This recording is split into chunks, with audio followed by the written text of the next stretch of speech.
आप कराची के burger king में या रियाद, ओस्लो, इस्लामाबाद, दुबई, कहीं भी चले जाइए, आप दुनिया के किसी भी बर्गर किंग में चले जाइए और वहाँ पे जाके स्टेक हाउस ऑर्डर करें। हर जगह का स्टेक हाउस बर्गर का टेस्ट एग्जैक्टली सेम होगा, टेम्परेचर एग्जैक्टली सेम होगा। अब इन ऑर्गेनाइजेशंस के ओनर्स तो वहाँ पर मौजूद नहीं होते। आखिरकार क्या सीक्रेट इंग्रेडिएंट है मैनेजमेंट का जिसकी वजह से हर जगह पर पूरी दुनिया में उस बर्गर का टेस्ट सेम है? ना कि सिर्फ बर्गर किंग बल्कि जितनी भी फ्रेंचाइजीज दुनिया में एक्सपेंड की हैं उनकी क्वालिटी कैसे मेंटेन रहती है? यह है एक बहुत ही खूबसूरत सा सवाल और इस सवाल का मैं आपको आगे जवाब दूंगा। आपने अपनी एक ऑर्गेनाइजेशन स्टार्ट की बर्गर्स की और वो बर्गर चल पड़ा।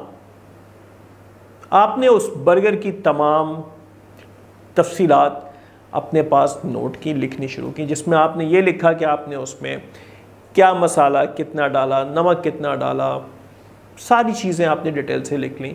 कितनी देर आपने उसको पकाया, कैसे रैप किया और उसको एक कागज़ में लिख लिया सारी चीज़ों को। और लिखने के बाद आपने उसको कर दिया दीवार पे चस्पा, स्टिक कर दिया दीवार पे, और अपने कुक को बोला कि आज के बाद से जो बर्गर बनेगा उसके अंदर इतनी मिलीग्राम नमक जाएगा, इतनी मिलीग्राम काली मिर्च जाएगा, ये सॉसेस जाएंगी इतने इतने ग्राम। आपने हर चीज़ का एक स्टैंडर्ड बना दिया कि मेरे इस फ्रेंचाइजी, मेरे इस बर्गर की आउटलेट का कोई बर्गर इस स्टैंडर्ड से हट के नहीं बनेगा। स्टैंडर्डाइजेशन इसी चीज़ का नाम है कि एक स्टैंडर्ड बना देना कि इससे आगे और इससे पीछे कोई चीज़ काबिले कबूल नहीं होगी।